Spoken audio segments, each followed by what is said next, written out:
without any papel lang ito.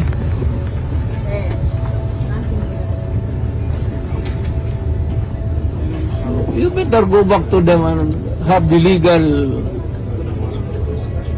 Wala, for what? I am a citizen of this country, a former president, and you show me a piece of paper and you're asking me to go with you? Abogado ka? Hindi po. Ay, tawagan yung abogado mo. Tol, si Alex.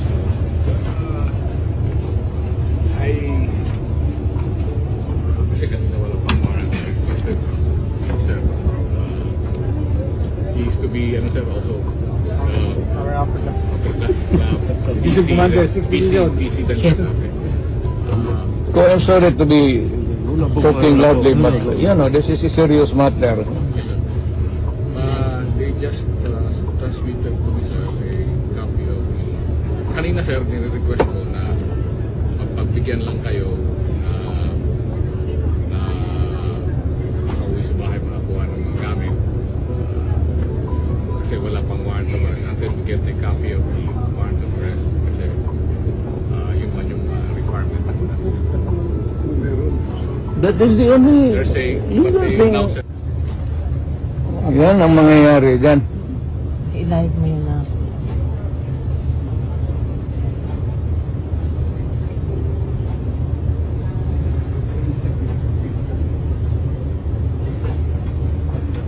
Bong, meron akong number, Bong. Meron akong cellphone na pwede na matawagan niya si Atty. Torion. Sige na, puro abogado ito dito. Hindi daw siya makakonect eh. Parang Ay. aking cellphone. Mag-move. At this point, I do not review a warrant of arrest. So, you will just have to kill me. Kung hindi ako papayag, kung kakampi ka dyan sa mga puti. They're just going through the process. Kaya nga. Arrest issued by the ICC for crimes against humanity. Sir, you have the right to remain silent. You have the right for counsel of your choice. Anything you say may be used for and against you in a court of law. And I want to ask you, sir, if you understand these rights. Of course, coming from you, it's very clear. Now that you're asking, sir, for the basis of the warrant, the ICC had issued a warrant pursuant to Article 25(3)(a) of the statute for crimes against humanity and pursuant to Article 7(1)(a) of the same statute for murder, sir, committed in the Republic of the Philippines during the relevant period and as set forth in this warrant of arrest. Must be murders. Hindi lang ito. Before you deprive a person, even forbidden, you must have a legal basis. So, show to me now the legal basis for my being here.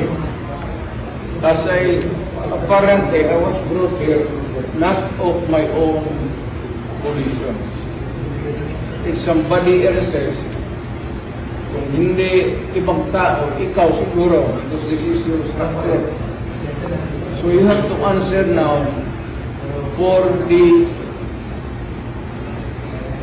deprivation of liberty. Mr. President. Pantingan ka rin. Yes, sir. I understand, Mr. President. The decision to bring you here is not the decision that was made by us. Or, hindi po namin decision. Opo.